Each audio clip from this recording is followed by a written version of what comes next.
Hello, everyone. The chat is popping off today, which is very reassuring to see because the guest deserves it. Um, I hope everyone is having a good week so far. It has been a very busy one with I started a new job. It's been fun. It's been a good time, but I'm happy to be here and talk tonight. And I want to give a shout out in case he ends up watching it. But one of the VPs of my company stopped me in the hall today, and I thought he was going to compliment my work ethic, which was kind of suspicious in itself. Instead, he complimented this because his wife is a big fantasy reader, and they watched an episode or two. I see Trinity in the chat here. They watched your episode and had a great time with it. So I want to thank everyone who's been on so far and everyone who will continue to be on. And my guest today, I have read four of his I was going to say, yeah, books so far. One of his full length stories and three novellas.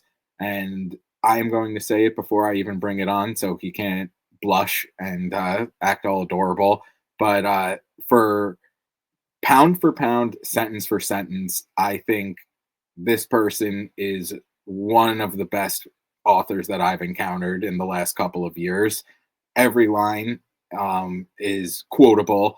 The way everything is written is amazing. And two of the novellas so far, which we're going to end up talking about, would be top five, if not best ever. I've talked with other people about him as well, and he is unanimously known as an absolute beast. And I'm excited to have him here and, have become friends with him. And it is my pleasure to bring him to the virtual stage now, Mr. Timothy Wolff. Hey, everybody. Thank you for Hi. having me. Of course. Thank you for joining. Yeah, so I got it. Did you write that down or was that all off the top of your head? Yeah, that was amazing.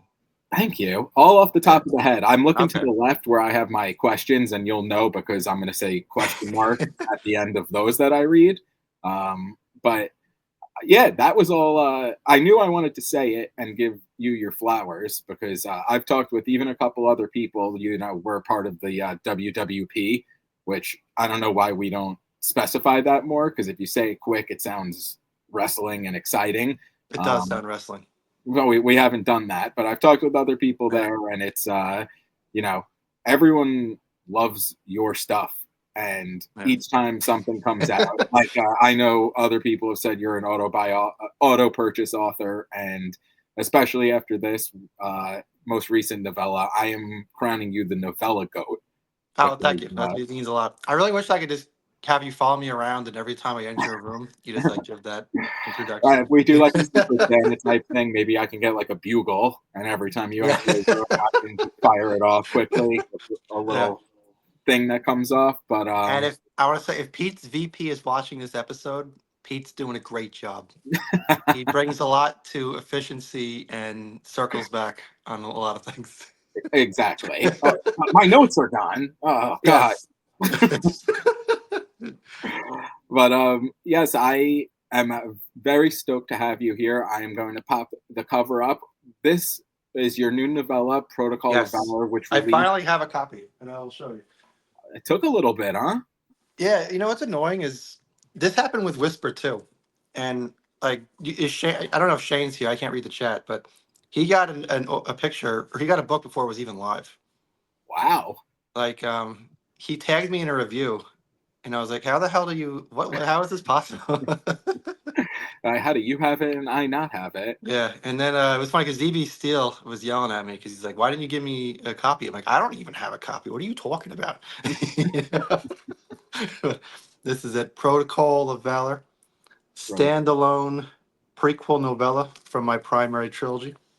Yes, and I am going to get physical copies of all of these. I am waiting till we meet in person. You're another New Absolutely. Yorker guy, and I would rather give it to you directly than have Jeff Bezos take 80% of it. Yeah, So that that works for copy me. in your Yeah, hands is going to be mine. I'll buy us a couple drinks and food one night and get all of those. yeah. I'm glad Dave caught this because it did really. But You were impersonating ZB from Arkansas, but no person from Arkansas. So I said, I mean, what are you I talking didn't about? realize I had an accent until recently. Like I was like saying, let's go get some coffee, and everyone was just like ripping on me. Do you say And draw or drawer? draw, Same. Yeah, this is yeah. just us. Like Pete, how do you say coffee? Do you say it like? Coffee, coffee. Okay, all right, yeah. I don't know what's going on with that, but I say coffee, and people make fun of me. Oh man. It's a Yeah, rough well, world, you know. People just don't care. so yeah, like you mentioned, this is a standalone novella from the main series. Like my wife just said coffee, so yeah, she Coffee, says it as yeah. well. We're gonna go Um, walking, talking, and get some coffee. walking, talking, Yeah. get some coffee. Um, so my first question about this is, what made you want to write a prequel to this instead of, say further on down the line with the series? That's a good question. So basically, I finished the trilogy, and I consider the trilogy done. Like I could go on with it, but I feel like I told the story I wanted to tell. And if I go on further, it's kind of just me doing it for the sake of doing it, and not because the story requires it. Yeah, which And is like I finished Whisper 2, and I started working on Requiem of Dice, which is a full length standalone in that world. And I just really want to write in first person. So I kind of struggled mightily on Requiem of Dice. It's still going to get done. I'm 35,000 words into it. But my biggest problem is when I write first drafts, they're disgusting. Like nobody has names. It was like king placeholder walks into kingdom name and speaks with the object five. And like I reread it, and I have no idea what the hell is going on. So I really got to take a weekend off and try to get myself back into the saddle. Wow, that was actually another question I was going to ask, is what made you decide to go first person with it? But I guess that almost kind of answered it. Yeah, I mean, to be honest, my first person material seems to be going over really well. So I'm just trying to just stick with that Which is because always a good decision, because yeah, because yeah, the whispered novellas are amazing and in first person, but it also was nice to read because I read both of those before reading the trilogy. I'm yeah, halfway through book two, but when you kind of pivot out of the first person, you're able to get so much more obviously insight into each of the person's you know yeah. minds. I personally don't think it's a great idea. I mean, you can do whatever you want, but I don't like to do first person multi POV. It just gets really tricky because it's just like you see so many eyes and Mhm. it's tough. Yeah, it does get a little bit wonky. I'm trying to think if there was any book that actually pulled off that without being confusing. I read the Bone Shard Emperor from Andrea Stewart. And And what actually, was what that? she does, what a lot of people do, is the main character is first person, and every side character is third person. Oh, that's So I interesting. think that's actually a really good idea because you have your main person who's you're really close to, and you're kind of distant from everyone else. Interesting. I haven't read any of her stuff. I see it all Yeah, the time, and some awesome covers in there as well. So I'll yeah, get she's there at awesome. some point. But yeah, um, as far as going back to the prequel aspect of this one, was this a idea that you had while writing the trilogy, and No, you kind of wanted to explore it, or was this just fresh? it was fresh. So actually,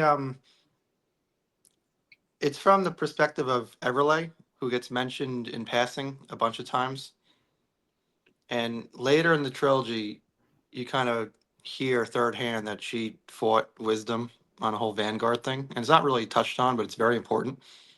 And I was like, I could write that. I could write about that. So it was actually a good way to jump in because I didn't really.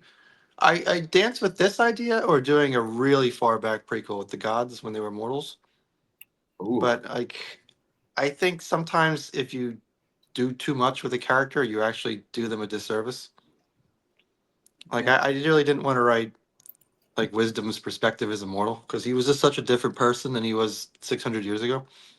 And I didn't want to ruin anyone I already established, so I kind of worked on someone fresh. And a lot of those characters that you established are so unique and so much fun to read. And I was gonna wait till we got to the trilogy portion to ask, but what made you take that the different personifications of someone's attitude and make those the deities. Like that's such a unique way of doing things. There's the Well, arrogance, fear, I thought it strength. was incredibly lazy after I finished Ah, my first book, because it was like, okay, this person's fear, she makes people afraid. This person's death, he kills people, and I was like, damn, that's actually really lame. I know, but you don't see it that often. So when I was Yeah, reading it, it kind of came out, and it was like, obviously I'm going to get to those who yeah, worship strength, but it's so over dramatic, and yeah, the way that each of those things are, it's like a more fun version of Inside Out, where it's like yeah, you have all of those different personality aspects, and it's fun to watch them essentially fuck with the mortals that are still there. So yeah, I think that is, very the opposite of lazy, is taking something like that could have been a very overused trope or easy way out, and making it a kind of key unique part of the story. yeah. Like, my favorite one is wisdom, because like you just think that wisdom by his nature would be a good guy, and he's not, but he thinks he's a good guy. So it's Mm. kind of like that's why he struggles with wisdom and arrogance, because he's like, I'm trying to help you guys, and you won't let me take complete control. So you're really screwing this up for yourselves. Yeah, he And really has a he's my problem. favorite character. And what was And cool about the novella was, even though it's not about him to say, I really got to expand on him as a character. he like steals the page every time he's on Yeah, it. He is so over, like he's just hilarious to read from. I guess it kind of like, if he's your favorite character, maybe it says something great, like wild about the person reading it. But every yeah. time I'm on it, I'm just like, keep this going. It's so funny to do.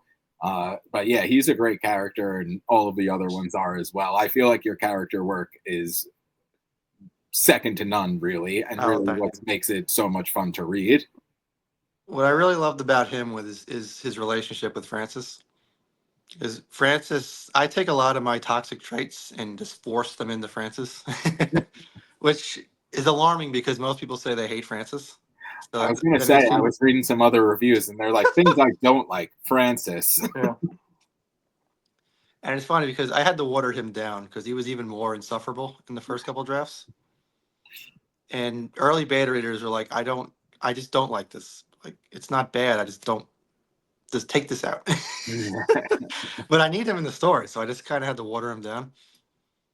And I like his relationship with Wisdom, because Wisdom, for instance, really struggles with his insecurity. And Wisdom has none of that. He thinks he's the greatest thing in the world. So Francis kind of, I don't want to say worships, but he really yearns to have that sort of self confidence that's just so toxic and like unabiding. So Yeah, they're a great match, but there's a horrible match for Francis in the long run. yeah. Wisdom is like that Gaston level of confidence, where it's just like, why wouldn't you love me? And it's like, Yeah. I'm just trying to take away all your free will. What's the problem?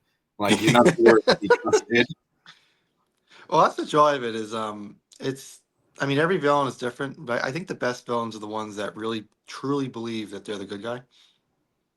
Yeah, and then it definitely comes across that way, because the entire time it's almost like he's not so subtly just begging to let people. He's just like, just trust Yeah. me, I got this. But you're reading it from other people's Yeah. point of views, and it's like he doesn't have it. Like he's going to destroy everything, and he's so dead set on just like, if you just like put a little faith in me, I will. And it's just not going to happen. Yeah. When you're writing and coming up with all of this stuff, are you a plotter? Like, do you have everything that where you want to go written out, or is it more of just whatever happens, happens? I'm just trying to get words down, and then I'm going to piece Um, everything together. that's a good question. It depends on the work. Like wisdom, I mean, the wisdom. Sorry, the whisper that replaced God. I had literally no idea what the hell I was doing. It was just. It was actually written by quotable lines and not plot or theme, which is insane, I think. It is so quotable. Yeah. Like, that may be the most quotable novella I've ever read. It happens to be amazing, and No, thank he is an incredible character, which I we'll get back into. But yeah, Yeah. every line from that is just on point. So hearing that is crazy. Where it's like I'm just gonna try and make banger lines, and it'll work. Yeah, but I mean that's such a stupid way to write a book. Like if you're watching this, please don't do that. Even though it worked for me, it's not good because I mean all I knew was the final line of the book is to be alone with my thoughts is just another form of being alone. And I was like, how do I get there? Like how did so I just kind of it's the most pantsed book I think that's ever been written. Yeah, that's like a I have memento way of writing. yeah. And it's like I have the end, and then I'm gonna see where it gets, how I can get there. That's Yeah. interesting. So like when people hate that book, I totally understand and I thank them for reading it because it's not for everybody. There's no plot. There's no like it really kind of I don't want to say it bothers me, but it surprises me that it's my most well received book because it's just not it's such a depressing mess. I was gonna ask Yeah. that too, because like everything else I've read so far of yours is not that. Like, Yeah. how'd you, not even how, because I could get how, but did you go in knowing you wanted such a massive tonal shift from your other work where it was like, this is just gonna be bleak? Like, that is the Seattle in the 90s of novellas. Oh, I couldn't figure it out. I wanted it to be my first thought was it would be really serious and it would be like a Rorschach character. Mhm. And then as I was writing it, I thought of like funny lines, and I was like, "Man, I have no idea what I want to do with this guy." So I just kind of just kept writing whatever came to mind. And then the hardest part is shoving in comedy into your writing, especially when you write darker themes, because it's either hit or miss. It doesn't matter if it's written well or poorly. If people don't like that stuff, they don't like it, and you can't do anything about Yeah, that it. I don't know why. I love it.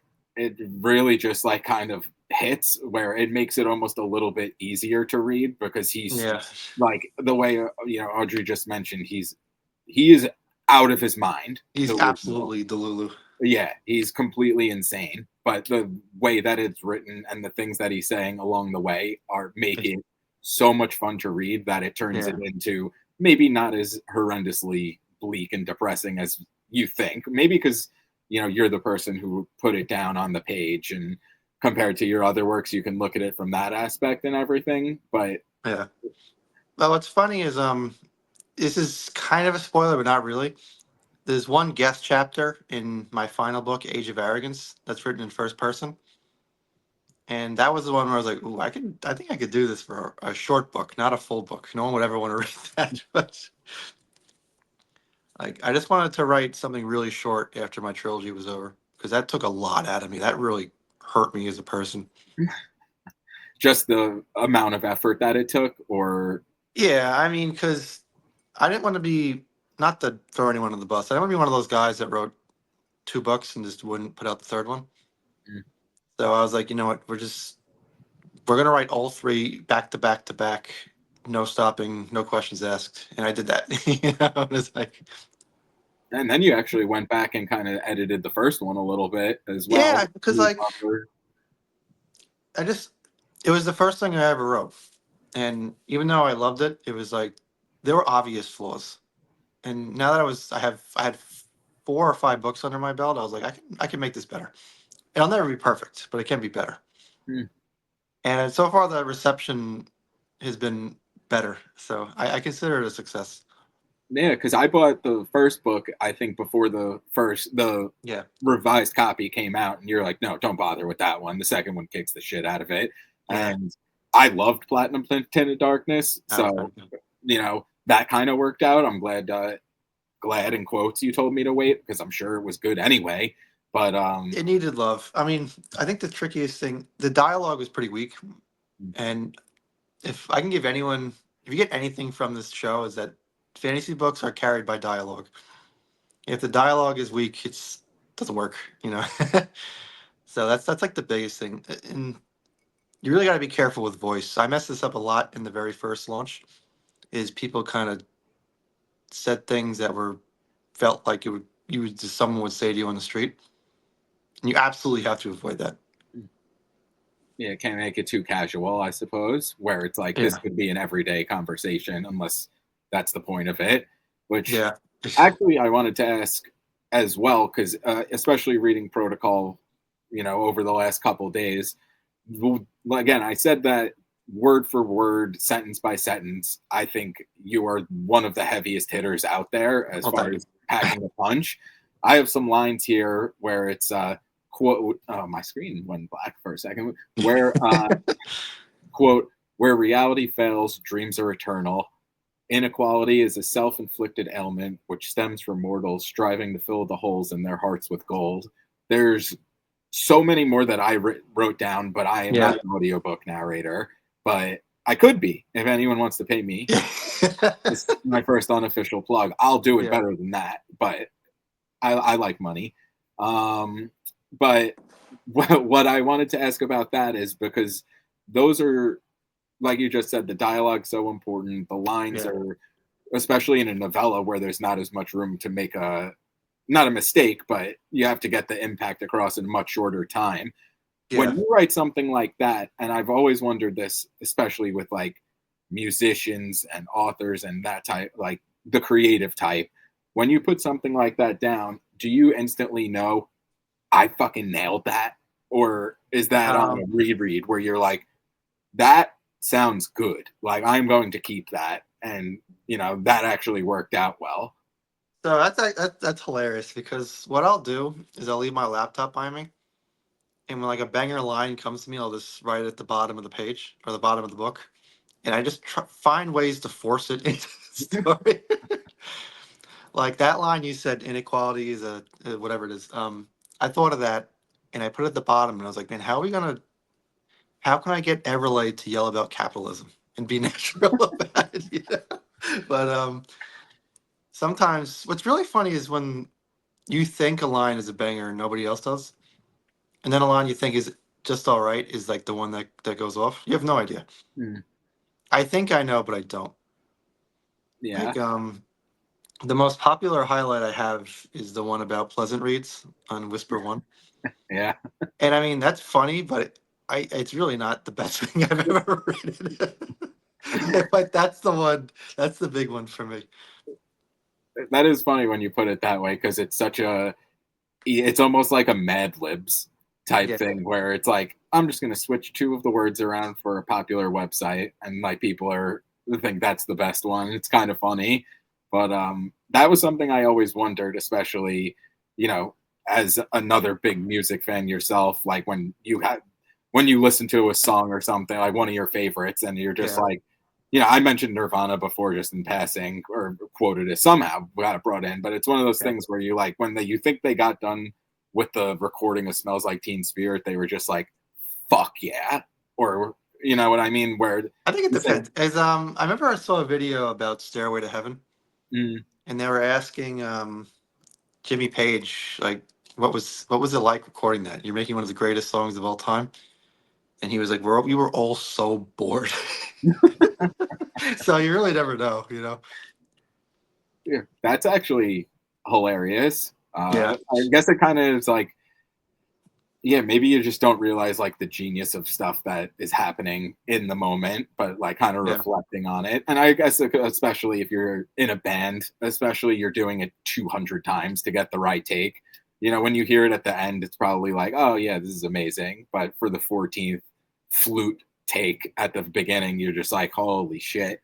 Um, it's really fascinating. Like are you a Metallica fan by any chance? oh yeah.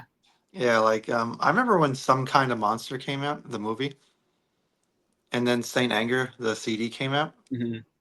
and it was just so weird to me. I was like, "What happened here?" I Because think it was, I was a huge I hyped that album up to the moon. I told everybody I was like, "Metallica's back. This is gonna be the best album they've ever done," and it sucked. it wasn't great. Yeah, but I was like wondering because when you watch Some Kind of Monster, they're just everyone looks so miserable. I don't. They seem to just not care that it sucks. They just want to get it over with. Yeah, that was a cool documentary at least because it gave Yeah. you a behind the scenes where maybe it wasn't as metal as it could have been for them to have like a group therapist talking to all of them, It and was weird. I saw that it in was theaters. super weird. But it was like I loved that because it was so pulling the curtain back, and Yeah. it's like, would you rather see like guys that wrote, had Kill 'Em All and Creeping Death, like talk to a therapist or break up? So it's like, I guess in retrospect, the therapist wasn't the worst idea, even though Saint Anger kind of sucked. Yeah, it was Um, just like just funny to me because I mean they're rock gods. mm, And they were probably just like, just get this fuck it, just release it. yeah, Who put it cares? out. Yeah. Whatever happens, happens. Question coming in. Would Lord Mute review Bomb His Enemies on Pleasant Reads or Rainforest? He would absolutely write the most scathing 1-star review. Especially like if he needed to do something important and he had an excuse instead to just review bomb you on Pleasant Reads. He would absolutely do that. And he would do it on every platform. So he would do it on Rainforest, on Pleasant Reads, on the other ones. Yeah, I'm He would be a Blackstone, vengeful man. Blackground. Yes. Um, so I wanted to pivot into the field that you're kind of in right now with the self-publishing, and want to give a special shout out. I stole this from your Twitter. This Okay. is the most recent sale that you did. Look at those numbers. Everyone give a round of applause because that is Mm, awesome. And I yeah. know even just like talking to you behind the scenes and everything, that there was a couple thousand copies moved along the way, and that was over like 3 or 4 days in preparation for the novella release. um That was ridiculous. Oh, it really was. that's crazy. Like when Yeah. I first saw that come in and you were like, look at this, I think quote, yo, was that in 3 hours? Yeah. I think was my exact message about that. But insane, congratulations. Oh, well, thank you. um, It's weird because, like, the idea of paying a promotion to give your book away for free just seems like the dumbest thing in the world. It's like, I'll pay you to take this from me. But I mean, I moved 5,000 copies in 1 month. So I don't know what's going to, Crazy. nothing might come from it. I might be a clown. I don't know, but we're going to see. I don't think so, but Yeah. go, basing it off of that, what do you think the hardest part of the self-publishing route is? Is it having to do that and move that amount of copies to hopefully get a 10% reviews, ratings, that type of thing? I think it's just not knowing. I mean, you really have no idea. We all have strategies, but we really don't know what works and what doesn't. And Like, it's I want to shout. I don't know if ZB Steele's here, but he's really taken off. He's done such a good job. I am so immensely proud of him. He really just blew up in the last couple months, and I don't really know what he did, but it worked. I, Like it worked really well. he popped off good. I think it's that nose to the grindstone type thing where it's like you just keep fucking chugging along no matter Yeah, what. it I was his. see.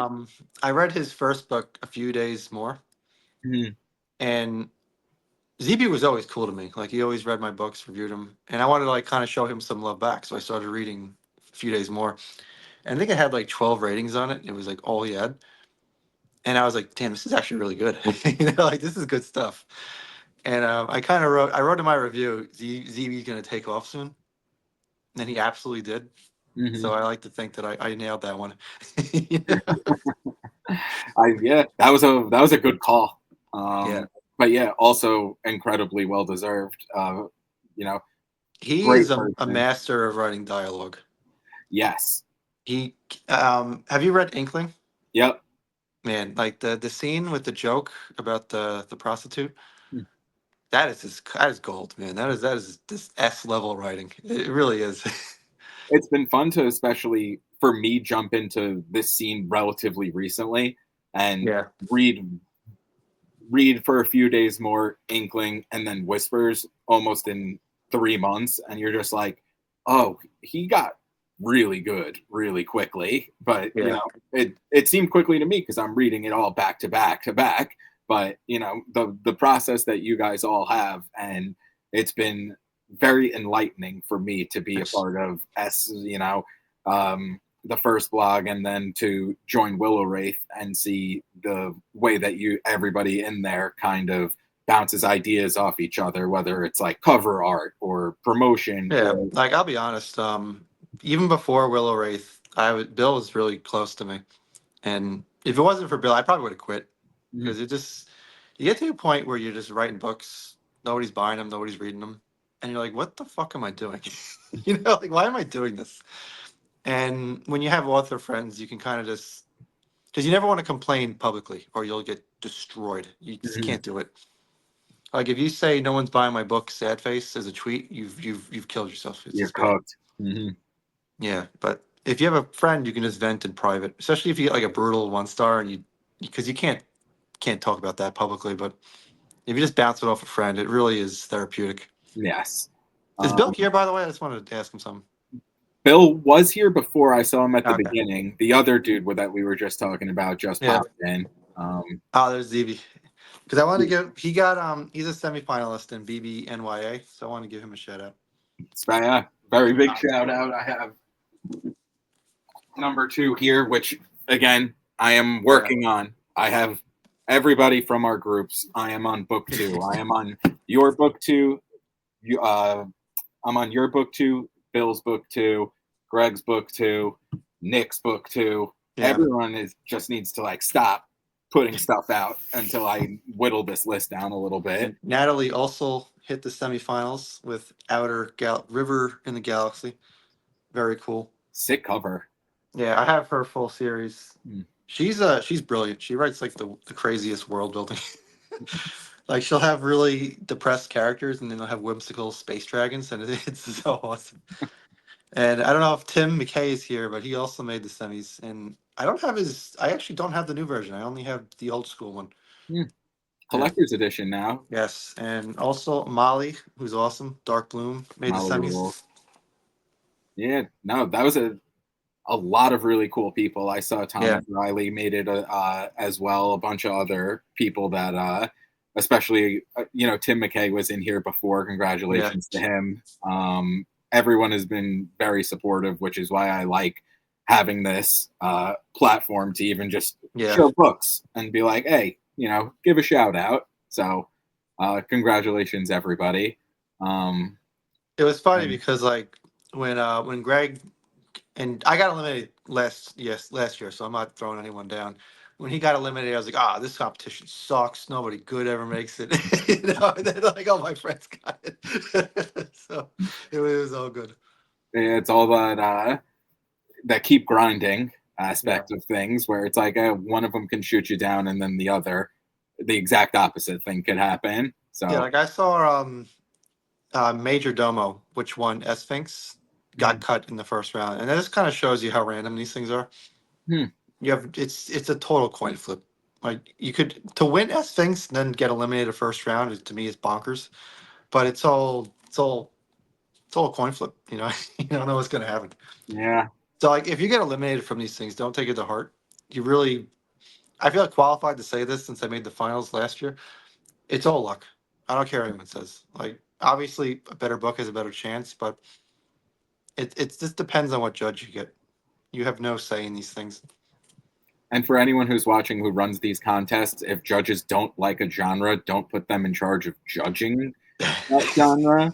Uh, that's the only subtle shot I'm going to throw about it. Yeah. Fortunately, I don't know what you're talking about, so I can't. Yeah, wink, wink. Yeah, Uh, talk about it on the after hours. absolutely. Uh, um, pivoting back into the trilogy, I wanted to ask. I already went over how did you come up with the personifications to make the deities and everything. Uh, who was your least favorite character to write in that series? We Ooh. talked about Um, arrogance was the number one. To your favorite, I should yeah. say. But who was there anyone in there along the way where it was like, oh man, like I kind of want to leave this one behind, maybe drop the POV heading into the next book or so or two. No, I never had someone I wanted to drop. Um, my biggest, I don't know. It's actually a really good question. Hmm. It really didn't. wasn't the POV, but what was going on. Like Serena was hard to write in the first book, but she was such a blast to write in books 2 and 3, Hmm. especially in book 2, because once she kind of had a new deity buddy, that made everything better. That was like the perfect thing for her. Oh, that's all. That was That's the funny to missing piece hear. of the puzzle. Yeah, she was great in book one, so that's Oh, she even was funny great, to but it hear. was difficult because like it's hard to write. She's kind of like Lightning from Final Fantasy 13, and it's tough to like have a really like soldier like character and still be likable. And I mean I like it, but it took me a while to get there. And it came out great because she was amazing. Oh, like A big highlight actually. So that's even funny to hear that. That's what's always so crazy to me. Like when I yeah, talked to like Anthony Ryan last week, he was like, "Yeah, I was having a lot of trouble with Alwyn Scribe," and I was like, "How you would never know that?" Like Serena is such a great character that hearing like yeah, I kind of had like a little trouble figuring it out. Is like I would have never guessed that. So I guess just another testament to the talent it took to pull it yeah. off because it So in the came across first great. draft, like 75% of the book was written from Zine's perspective, Mm, because he was actually really easy to write, but very hard to write well. Because like he was just kind of lovable but dopey, and I was like, this is gonna get old real quick. But the biggest thing with him was in the second draft, I thought of the Renso books, and that really helped him out as a character mm, because it gave him something to reference, and it was like, okay, that's your thing now. yeah, Congratulations. You know? yeah, that's his guiding light. So yeah, that also makes a lot of sense as Yeah, and it well. was great because anytime like he compares it to something that happened, like that was how characters describe something is what's really important about their narrative voice. Mm, Like Francis will use a textbook like the best is Serenity, like Wisdom's place. mhm, When Francis goes there, he gives like a textbook definition. He goes, they have this. It's like a list. It's like this. And then David goes there and he's like, this place sucks. You know, like, I think his exact quote was, it was like someone had tried to create heaven without ever learning how to smile. mm.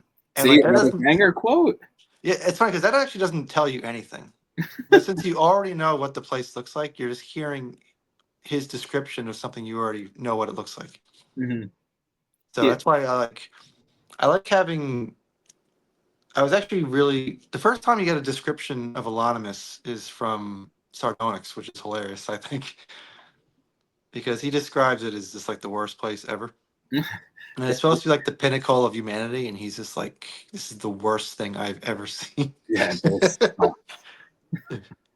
I feel like it's almost cheating, but he is obviously a top two character. Yeah, Um, he's really he's such. Honestly, the book in series never would have had any success without him. And he's he was supposed to be amazing. the villain, actually, in really early Wow. thinkings about this. I wanted like how do you make Darth Vader more cool? Mm. You make him into a dinosaur.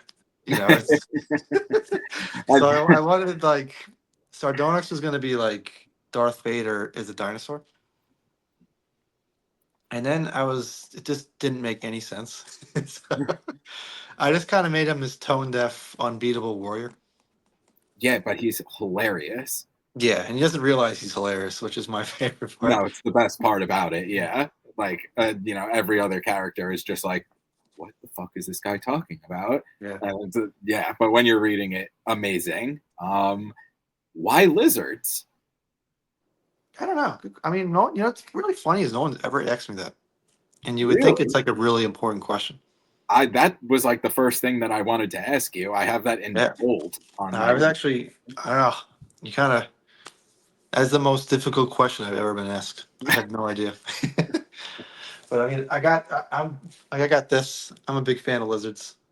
You know, so Yeah, so this is more of just a personal preference thing. yeah, it's like, just the idea of lizard, because elves have been done to death, orcs have been done to death, not lizard people. Lizard Mhm. people still, I think, need their moment.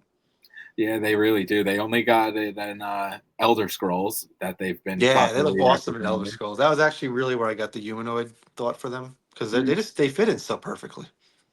yeah, they do. They don't really get their praise or flowers outside of No. that series, though. You never really see them that much. Yeah. But it's also always funny because you mentioned dinosaurs. I went to the Long Island Children's Museum this weekend, Oh, really? and Okay. Where is that? like outside of Garden City by like the Oh, airport all over right. there. Yeah. But it's just really funny when you see like a velociraptor skeleton and they're like a foot and a half tall. Like, it Yeah. was funny because it was like this to Morgan would look like what the movie thought it would look like to me and Laura. Like I'm Yeah. looking at this thing and I'm like, I will like I've had dogs bigger than this. Like I Yeah. would just kick it in the ribs, but like to Morgan running, it's like, oh yeah, you're like 6 feet tall. But it was just funny to kind of see that brought out another Yeah. lizard aspect. And Alex was very quick to point out that you had a T Rex right behind you. Yes. Um, I have a lot of dinosaur stuff. it's because dinosaurs are awesome. They are, it's like it's very I think more people should like dinosaurs. I think more people should stay liking dinosaurs. I feel like as a Yes. kid and preteen, they are the shit, and then it's kind of like they're just dead. Like, how much more can Mm. you really like get out of them at this point? Unless you're kind of Yeah. gonna be a paleontologist, and let's be real, everywhere and for the most part has been dug up that you can get to. So you're Yeah, it's not true. even finding anything anymore. But Like it's that Step Brothers, right? With Will yeah, Ferrell. And yeah. Like that end quote is actually really deep when you look back at it, like don't lose your inner dinosaur. yeah, And he goes, "Arr." that's right. Yeah. I think about that a lot actually. I think it's important. That is actually very funny. Because I mean, now that you have the new job, I work in corporate America. You meet people with no inner dinosaur. Mhm. Where it's just like there is nothing there's just no art at all. It's just all about Microsoft Excel and pivot tables. It's I used my first pivot table 2 weeks ago. Actually, I didn't even know I oh, was. nice. Your life will never be the same. It really It's wasn't. I was like, why haven't I known about this ever before? Like, it got introduced to me, and I was like, this is sick. Uh, at least my job, I'm still kind of in the creative aspect of things, yeah, like making and building. So I'm like not a fully extinct dinosaur, but working on it. yeah, yeah, Alex, again, pivot tables are art. They are. Um, I wanted to see because again, the world of the trilogy is so much more expansive than the other work that you have out so far, which is the two Whisper yeah. novellas. But how do you do such a good job or really pay attention to the balance between the world building without making it too complex and keeping the character development as kind of like that growth along with it where it doesn't feel too up and down, where everything kind of makes sense with the Yeah. way that they're living. Um, damn, you got a lot of tough questions today. I I didn't want I honestly have didn't no idea. I tried to think a little more about Yeah, it because I didn't want to just be like, you're a good buddy of mine and yeah. like me just be like, so like the Jets still suck. Like like Yeah. No, it's tough because it's like I feel like I've given you a terrible interview here, but I really don't know. I have no idea. not at I all. just go chapter by chapter and I try to get a little bit in each one because I just never wanted to have. I was always afraid of having like the pages of like world building. Mhm, Or the biggest one you see in books is where like a character will meet a mentor character and he goes, "Sit down and let me tell you the story of such and such." mhm.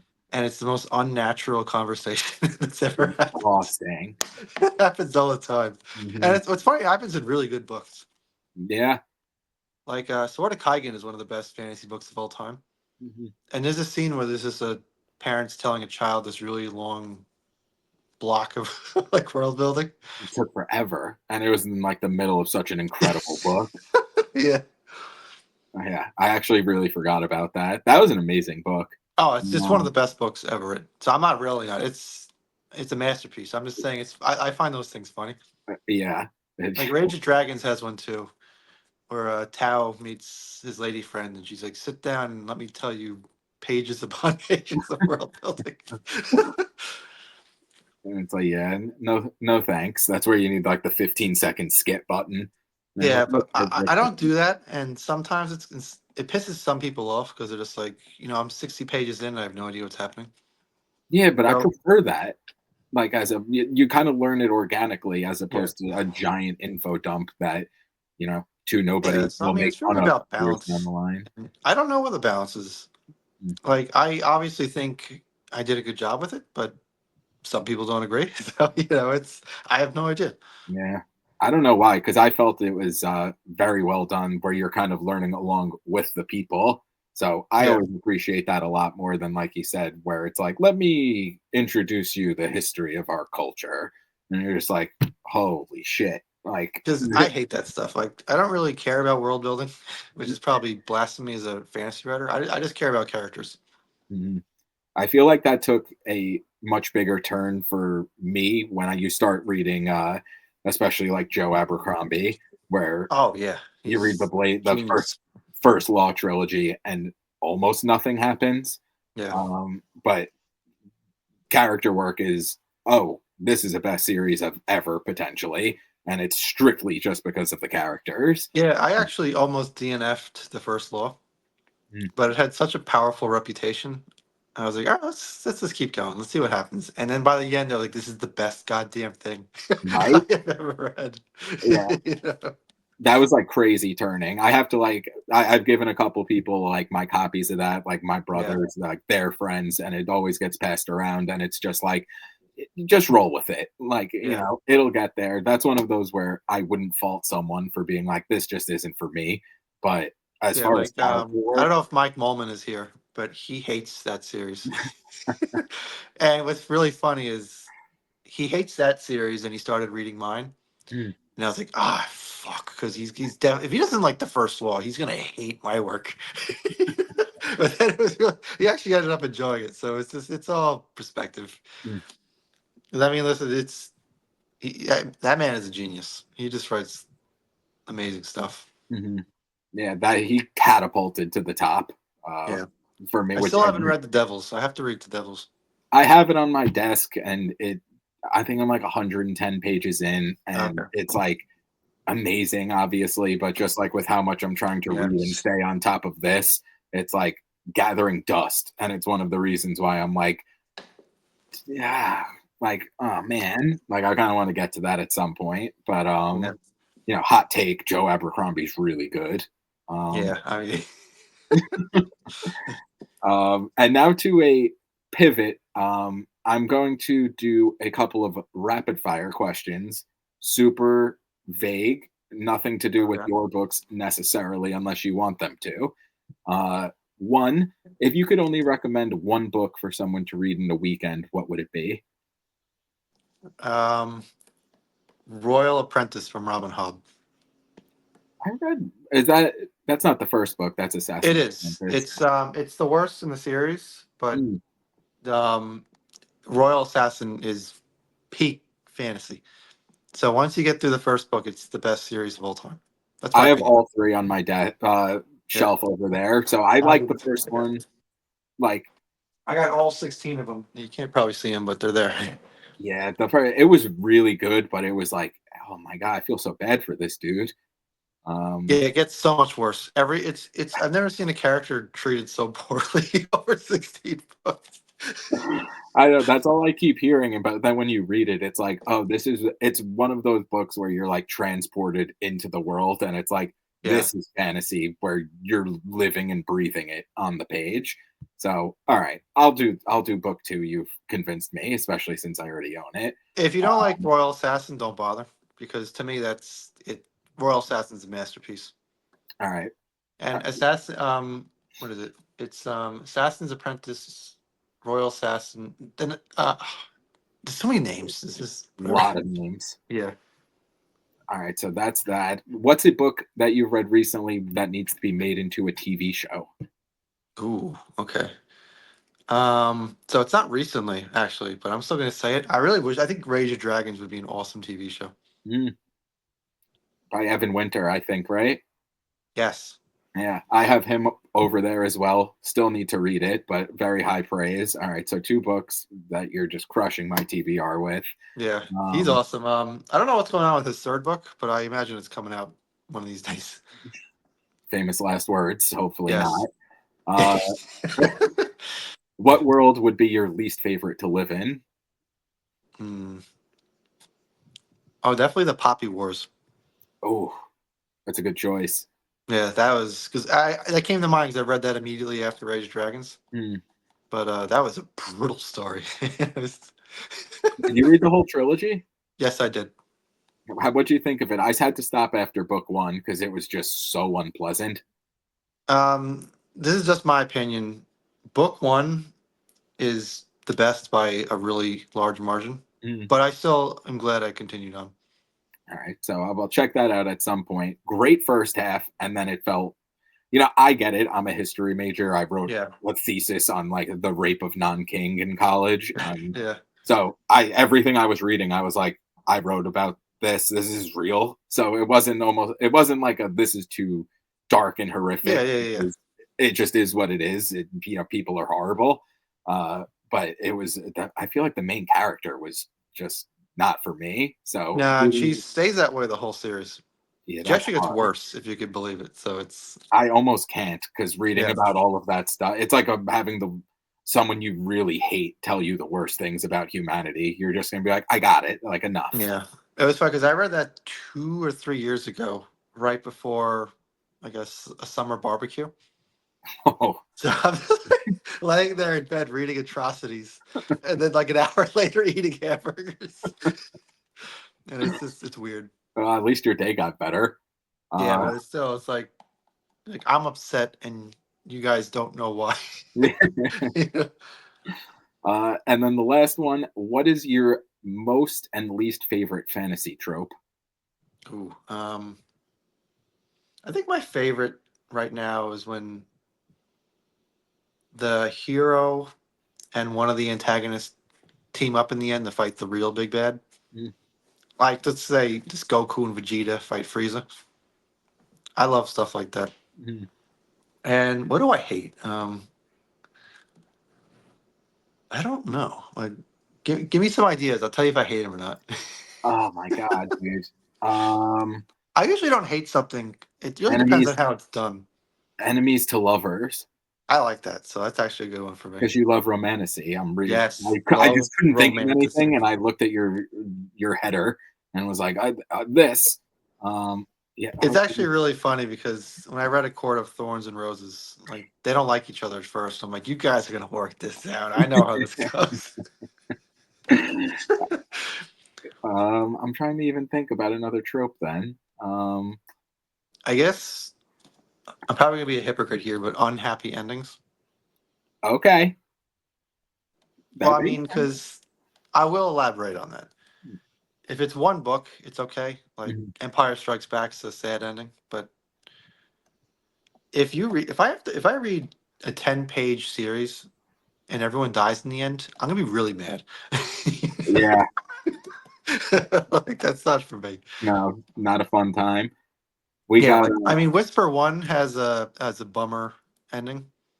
yeah, it did, but again, I'm gonna ask about that in a second. We had some good ones here Yeah, where but that was only 60 pages, so I don't really care. I mean, you'll get over it. Well, I didn't make you read 10,000 or 1 million words and then give you a bad ending. of the ones Chosen.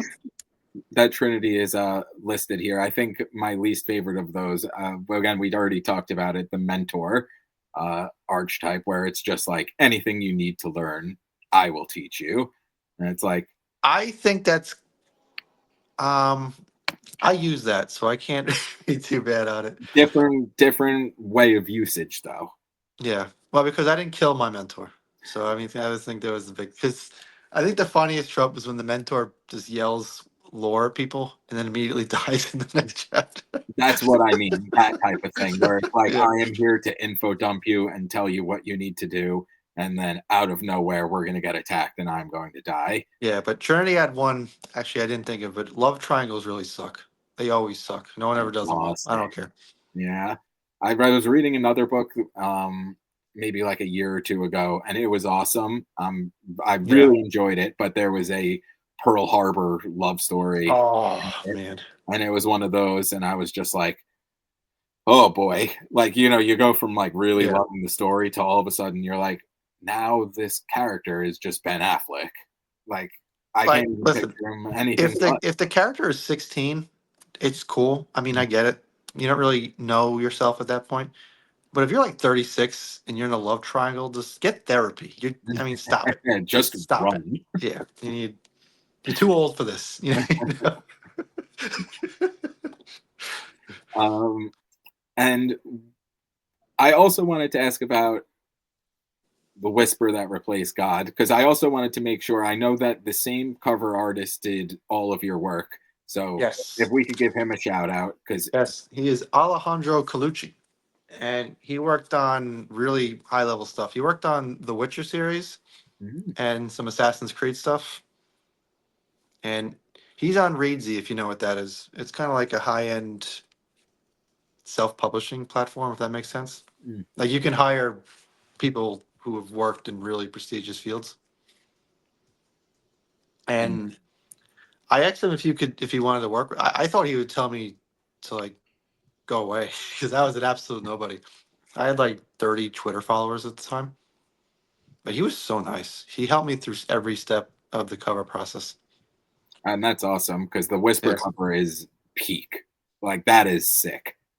Yeah, Um, and I mean, it was just I was a nobody and he was a legend, mhm, and he really just did not treat me that way. He showed me everything, so that's why he does all my work because I'm a big into loyalty. mhm, So yeah, he's an awesome dude, and oh, that's just awesome. yeah.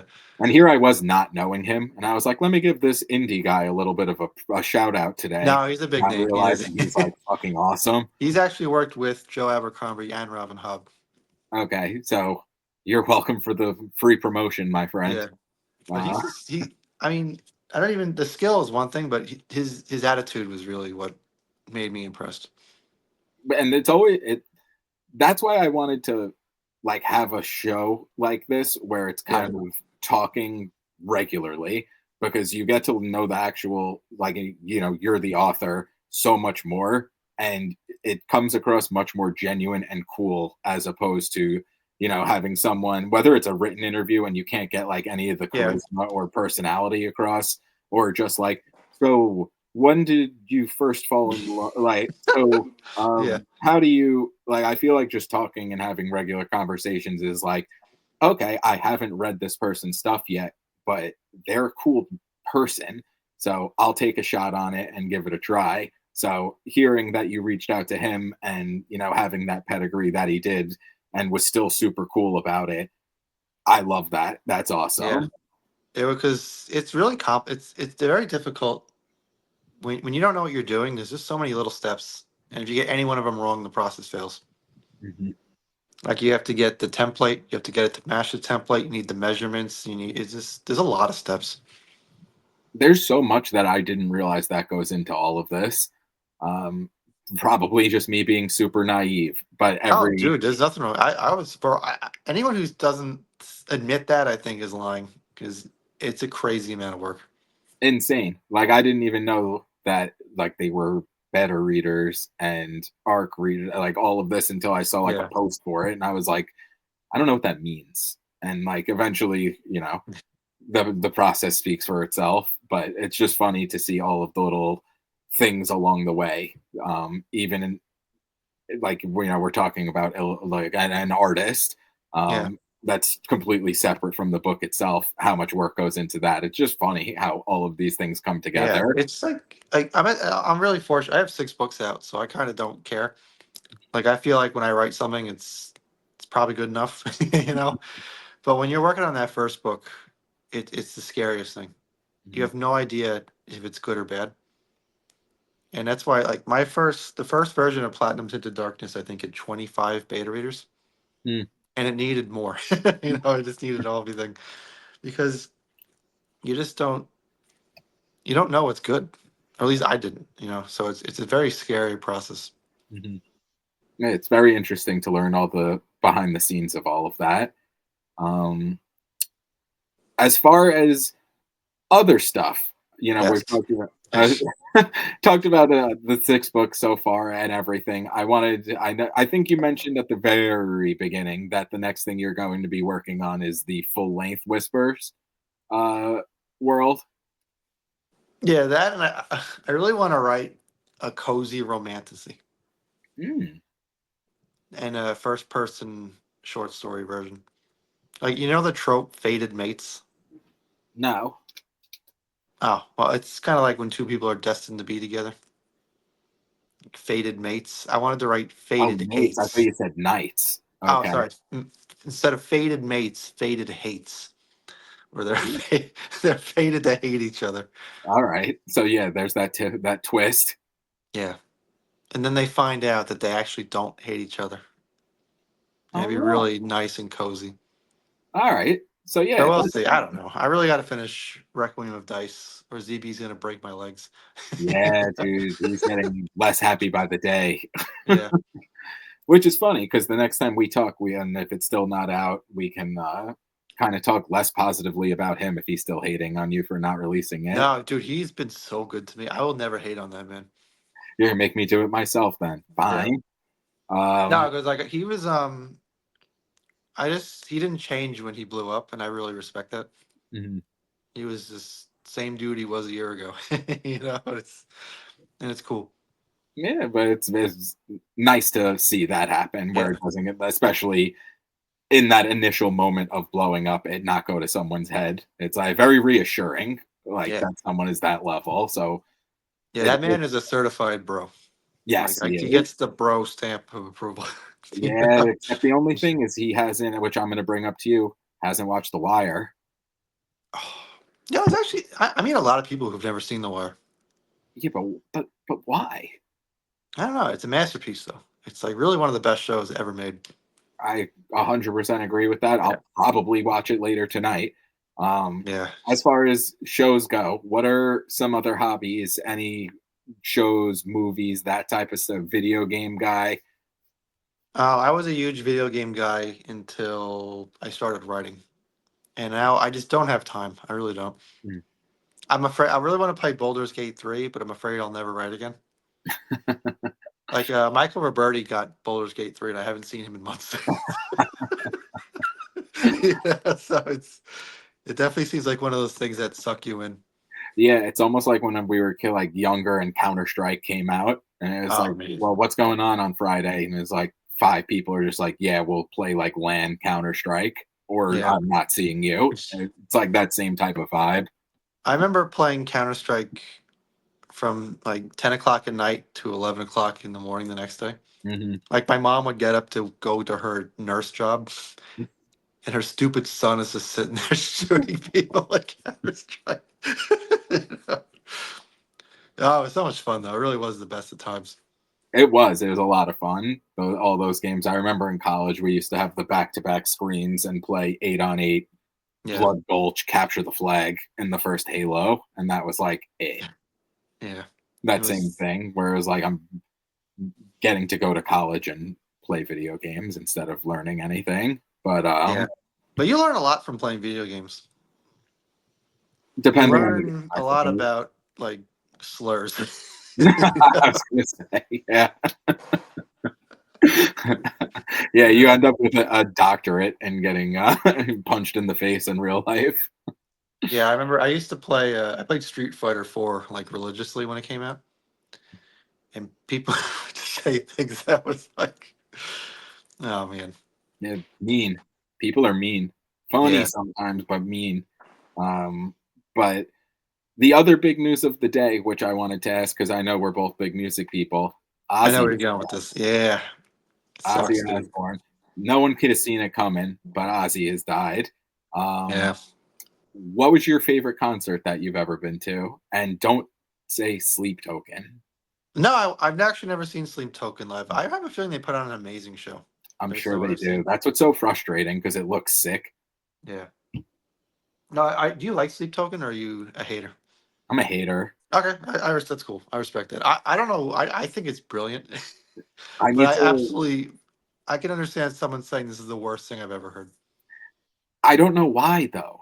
like I'm trying to put my finger on it and I can't. I think it's the vocals. It's Yeah, one of it's those like things. auto tune, like pop metal. I don't have no idea how to describe it. It's like operatic pop. Yeah, but It's I very mean, when it lands, it is like Infinite Baths. I think is one of the best songs of the year.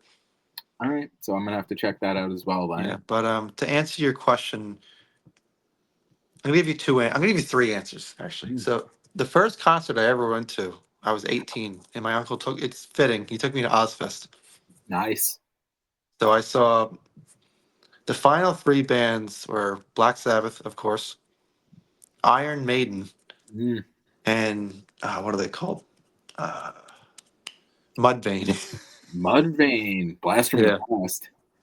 So I mean, I'm not a big Mudvayne fan, but it was still cool because I knew they had that song "Dig," Mm. and when I was like 16, that was the best song ever. you know? But Iron Maiden was really the standout of that show. Mm. Those are good And options there. I saw Progressive Nation.